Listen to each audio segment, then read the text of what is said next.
अब तक हमने देखा अदिति और निशा प्रेम और देव के साथ जाने लगते हैं।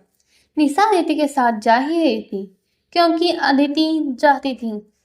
तो वही कार में देव अदिति से उसके और राज के बारे में पूछता है। तो अदिति अपनी और राज की हुई बातें बताती है कि वह राज की हेल्प करने के लिए उसके साथ आई थी। अब आगे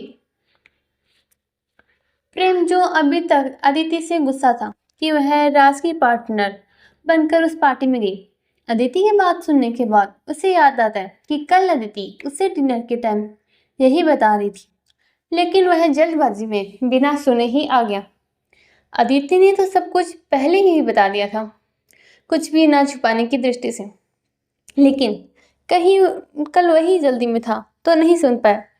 यह सोचकर उसे एक पल के लिए खुद पर गुस्सा आता है कि वह उसकी बात सुनकर नहीं जा सकता था ताकि वह उसे वहां जाने से मना कर सके।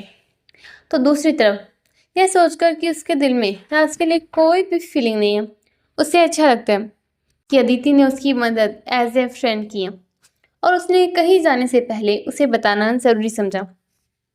यह बात प्रेम को दिल में कहीं ना कहीं सुकून दे रही थी।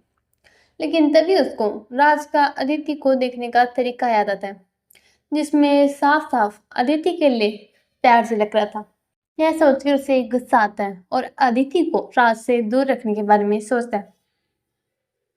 इधर अदिति प्रेम की तरफ बिल्कुल भी ध्यान नहीं देती क्योंकि उसे अच्छा नहीं लगा था प्रेम का ऐसे उसकी कॉलेज की ऑनरशिप लेना, इसलिए वह उसकी तरफ ध्यान नहीं देती।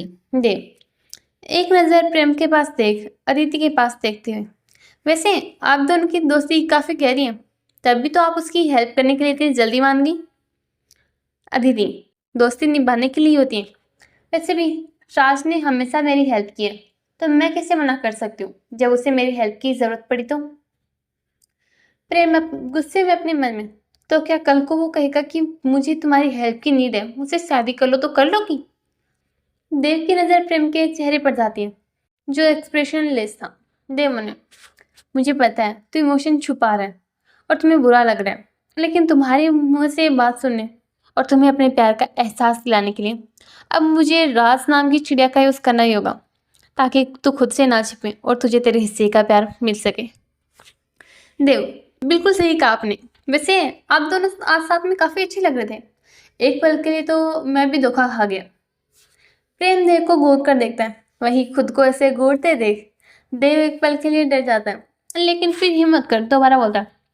देव, वैसे क्या राज की कोई गर्लफ्रेंड नहीं है? आई मीन उसने आपसे पूछा इसलिए। अदिति, नहीं। देव, लेकिन वह तो काफ़ी हैंडसम है, मुझे यकीन है कॉलेज की लड़कियां मारती होंगी उस पर। फिर अदिति, मिस्टर देव, बुरा मत मानिएगा, लेकिन आप मुझसे इस तरह से राज की इन्फॉर्मेशन निकलवाना बंद करेंगे? आपको नहीं लगता ये गलत है? और वैसे भी अगर आपको उसके बारे में कुछ भी जानना है तो या तो मैं आपको उसका नंबर दे देती हूँ, आप पूछ लीजिए, या फिर थोड़ा जोर देते कॉलेज में जाकर पूछ लीजिए। वैसे भी अब तो आपका ही है वो, आखिर आप लोग इतने अच्छे से जो प्लान रहा था।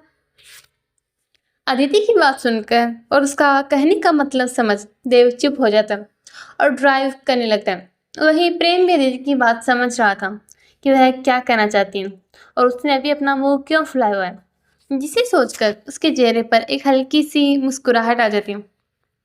वही निशा उन सबकी बातें आराम से सुन रही थी। उसने कोई रिएक्शन नहीं दिया क्योंकि वह भी समझ चुकी थी कि अदिति का मूड खराब है और वह भी गुस्से में है, इसलिए वह बहुत कुछ नहीं कहना चाहती थी। इसलिए वह चुपचाप बैठकर सब देख रही थी। उसने अपनी मॉम को भी मैसेज कर दिया था कि वो आज अदिति के साथ ही रुकेगी, जिसमें उन्हें कोई इश्यू नहीं था, बल्कि वो तो चाहती भी यही थी ताकि उन्हें पता चल सके कि अदिति वहाँ पर सबके साथ सेफ तो है ना। इसलिए वह निशा को वहाँ रुकने की परमिशन दे देती है और साथ में सबका अदिति के साथ व्यवहार कैसा है ये भी पता करने को बोल दिया था, क्योंकि उन्हें लग रहा था कि अदिति ने किसी जॉइंट फैमिली में शादी की है और वहाँ बहुत से लोग होंगे। वहीं निशा भी इसका मतलब समझ हल्के से मुस्कुराते हुए अदिति और प्रेम को एक नज़र देखती है और उन्हें हामी भर देती है। थोड़ी देर में ही सब सिंघानिया विला पहुंच जाते हैं। सब नीचे उतरते हैं और अंदर चले जाते हैं। अदिति निशा को लेकर अपने रूम में जाती है और उसे अपनी एक ड्रेस देकर चेंज करने को बोलती है और खुद भी चेंज करने लगती हैं। वहीं देव और प्रेम स्टडी रूम में जाते हैं। निशा चेंज कर बाहर आते हैं। वैसे ड्रेस काफ़ी अच्छी है। आंटी वो क्या है ना मैम, मेरे हस्बैंड का कपड़ों का कारोबार है, इसलिए कपड़े बेस्ट ही मिलेंगे तुम्हें। निशा अच्छा जी, क्या बात है हस्बैंड। अदिति अब है तो है, क्या कर सकते हैं। निशा हाँ समझ रही हूँ। यह कहकर दोनों हंसने लगते हैं। वहीं दूसरी तरफ स्टडी रूम में देव मुझे तब से ऐसे क्यों घूर रहे हो? प्रेम देख रहा हूँ तुम्हें आजकल हर फालतू चीज पसंद आने लगी है। देव ऐसा क्या है वैसे, तुम किस फालतू चीज की बात कर रहे हो? प्रेम मैं किस बारे में बात कर रहा हूँ जो तुम्हें अच्छे से पता है? देव नहीं मुझे नहीं पता, सच्ची पता ना किस बारे में बात कर रहा है तू।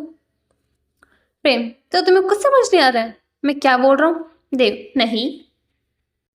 प्रेम ठीक है, फिर सुबह तक वो सभी फाइल्स मेरे पास रेडी होनी चाहिए जिन पर नेक्स्ट वीक काम करना है। देव क्या, सुबह तक? इतने कम टाइम में कैसे? प्रेम ये तुम्हारी प्रॉब्लम है मेरी नहीं। देव पर प्रेम मुझे नींद आ रही है, गुड नाइट। काम कंप्लीट मिलना चाहिए मुझे सुबह तक। यह कहकर वह वहां से चला जाता है। वही देव से जाते देखते हुए लाचारी से देव दोस्त कम डेविल ज्यादा है तू, हल्के से, पर जैसा भी है अपना है इसलिए चलेगा, कहकर अपने काम में लग जाता है। हे डियर्स, कैसा लगा आपको आज का पार्ट जरूर बताना, और क्या लगता है आपको क्या होने वाला है आगे जानने के लिए बने रहिए मेरे साथ इस कहानी में। तो चलिए मिलते हैं जल्द ही अगले पार्ट में, तब तक के लिए बाय बाय।